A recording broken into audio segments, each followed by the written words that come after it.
宜兰第一座社会主体伫今仔日破土啊，这是预计伫2027年会当完工，提供396户。内政部是强调，这厝税会参考宜兰这正10当来一般中古市场的行情，过来拍8折。也若新兴中介甲中介收入的人，其实因的厝税会当搁再减。第三盘，一切人和吉祥。行政长陈建仁甲官员宣布，宜兰第一座社会主体伫罗东的村前安基正式动土，总工程费差不多21亿外，提供396户自租不必备，2017年完工。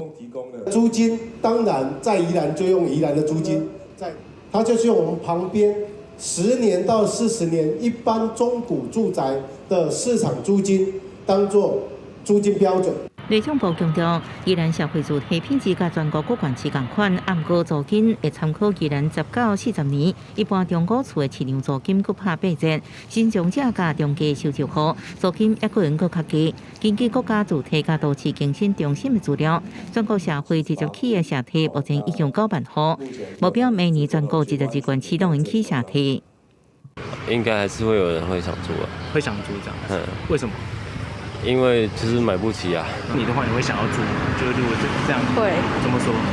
就是比较便宜这样。宜兰民众认为厝价悬，后社体确实有转意愿。有帮助分析，自高铁宣布到宜兰，房市每年拢起3到5%，厝价悬，和税厝需求变搁较济。但是如果说以整体来说，每一年大概3到5%，这个应该还算是很基本的。宜兰的房价也越来越高，那租屋需求也越来越多。宜兰县租赁公会认为，罗东市区厝税悬，恐惊社体无够用。宜兰县目前除了罗东，宜兰也有2个所在规划起社体，未来会提供700户，是不是真是有这么些需求？爱去观察记者综合报道。